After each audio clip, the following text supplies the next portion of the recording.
Welcome to the Deep Dive. Today we're really getting into the story of Rakesh Jhunjhunwala, the big bull of India, often called India's Warren Buffett. Yeah, a fascinating figure. And for this deep dive, we're drawing insights mainly from a YouTube video transcript by Live Hindi Facts. It's titled, How Rakesh Jhunjhunwala Earned 45,000 Crore. Exactly. And our goal here for you, the learner, is to kind of unpack his journey. We want to find those key moments, the wins, sure, but also the setbacks. Right, to understand how he actually built that incredible success in the stock market. What were the core principles? What can we actually learn from it all? So let's start, well, right at the beginning. He was born in Hyderabad. His dad was an income tax officer. Which is interesting because it meant even as a kid, he was around conversations about the stock market. Just hearing it discussed at home. That's not typical, is it? And his background, his family was Marwari, originally from Jhunjhunu in Rajasthan. That's where the name comes from. And by just 15, he was apparently already hooked. Reading news about stocks, getting really interested. That early start seems key. He was determined, even then, that this was his path. But it wasn't straightforward. His father, despite being in finance, initially told him, use your own money, don't borrow. And his mother had a very practical worry, like, who's going to marry you if you're in this risky stock market game? Shows you the mindset back then, right? It really does. But he pushed on, went to Sydenham College in Mumbai for commerce and economics. Which, by the way, also had people like Kumar Mangalam Birla and Uday Kotak as alumni. Pretty impressive company. Definitely. And he started with, just 5,000? Tiny amount. Yeah, but here's where you see his cleverness early on. He needed more capital. So he went to an investor and promised 24% interest. Which was way higher than the 12, 13% you'd get from a fixed deposit then. Exactly. A bold promise. Yeah. And with his brother's help, he managed to raise 10 lakh. That kind of entrepreneurial spark right from the start. That's the foundation. And it didn't take long for a big win, 1986, right? Yeah, Tata Tea. Bought 5,000 shares at 43. And then just 3 months later, sold them at 143. Boom, a 5 lakh profit. Imagine the confidence boost from that first major success. Oh, absolutely. That validation is powerful. And he kept building. Between 86 and 89, he made around 25 lakh, paid his first income tax. Steady progress. Shows he had a knack for it, clearly. But then comes a really pivotal moment, the Sesa investment. Right, around 1989. Now Vedanta. So India's industry was growing, needing iron ore. But globally, there was a recession hitting iron ore prices, so Sesa was struggling. Big losses. Stock price crashed down to just 6. Most people were running away. But Jhunjhunwala saw something different. He took a contrarian stance, put in euro or crore to buy 4 lakh shares. And that 1 crore, you have to understand, that was everything he'd earned so far, about 50 lakh, plus another 50 lakh he borrowed. Huge risk, massive. But his conviction, likely based on, deep fundamental analysis and the Indian demand picture. It paid off. Sesa turned around. The returns were massive. And that single bet basically took his net worth to 1 crore by 1989. A real game changer. Now, nobody does this alone, right? Mentorship is often key.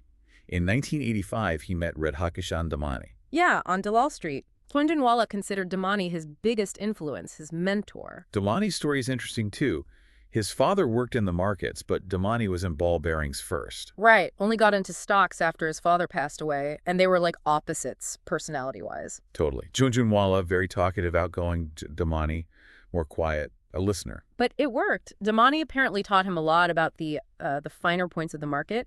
They traded together successfully for a few years there, 85 to 89. And then they teamed up with Manu Manik. Ah, Manu Manik. A name that rings bells for anyone familiar with, say, Scam 1992, leader of the so-called bear cartel. Right. Just quickly for context, bulls bet on prices going up, bears bet on them going down. Short selling is how bears profit from falling prices. So Jhunjhunwala and Damani joined Manik's bearish camp. They were shorting stocks. But then came Harshad Mehta's bull run. The market just kept going up against their bets. So they faced some pretty big losses initially, despite being aligned with the bear camp. They knew volatility, but this Harshad Mehta situation was something else entirely. Which brings us right to 1992. The Harshad Mehta scam breaks. The whole market tanks. A massive shock to the system.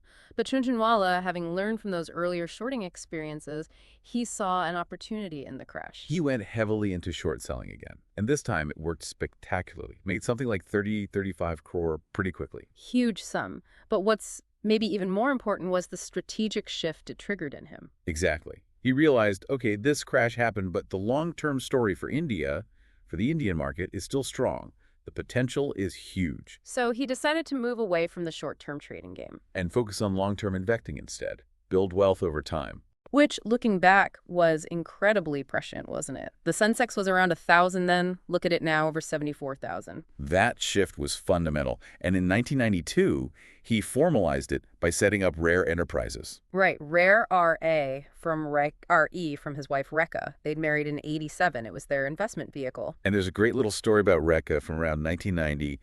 The market had a huge update. His net worth apparently jumped from like 3 crore to 10 crore because he was bullish on the budget when others weren't. Okay, wow. And his wife mentioned wanting an air conditioner, so he didn't dip into savings. He used the profits from that day to buy it. Yeah, it perfectly shows his philosophy. Luxuries come from investment profits, not your base capital. That's a distinct mindset, isn't it? Funding lifestyle from the gains requires confidence in your ability to generate those gains, I suppose. Definitely. Okay, let's talk Titan. Probably his most famous long-term bet. He got in around 2003. Bought a massive chunk, over 4 crore shares. Now, the entry price is a bit debated. Some sources say higher initially, but it seems it dropped significantly, maybe to around 80 after he bought in. Right, there was definitely volatility. It apparently went up past 880 at one point, giving him a nice paper profit. But he didn't sell. And then the price dropped sharply again down to maybe OR 70. Big unrealized losses. That's the point where many people would bail, right? Cut their losses. Absolutely. But he held on. His conviction was in the fundamentals, the business model, the management. That unwavering belief, it's quite something. And it paid off massively. He never sold those Titan shares. His family still holds about 5.1%. And the share price, from around that 80 level back then, is shot past 6,600 now.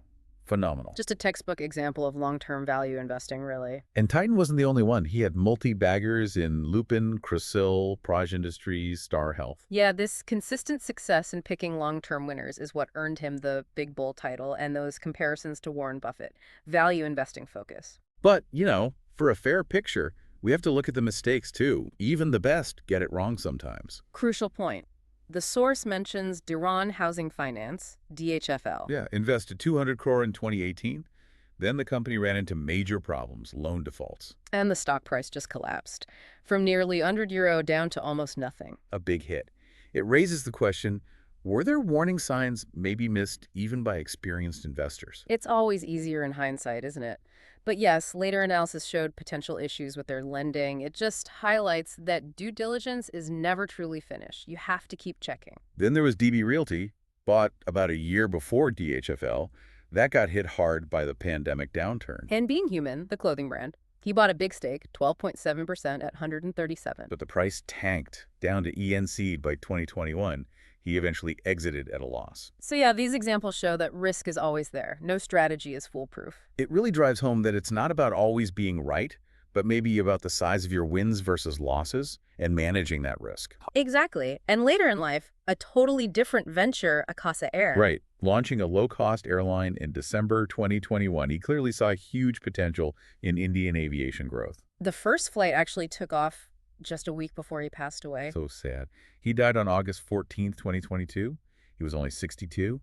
Kidney problems, multiple organ failure. And at that time, his net worth was estimated at $5.8 billion. That's about 45,000 crore from 5,000. Just an incredible journey. So wrapping this up, what are the big takeaways? It's a story of starting small, middle-class background. And reaching the absolute peak through bold bets, yes, but also deep research, long-term vision, and that value investing core. And crucially, learning from the wins and the losses. Yeah. Adapting. Absolutely. For you listening, think about those early influences, the power of mentorship, like with Damani. The sheer conviction needed, like with Sesa or holding Titan through the dips, sticking to your analysis when the market screams otherwise. And that strategic shift, right? Moving from trading to investing as he saw the bigger picture. That's a major lesson, too. Yeah, this deep dive really shows the full picture, doesn't it? The highs, the lows. It's not just about the final number, but the whole complex path.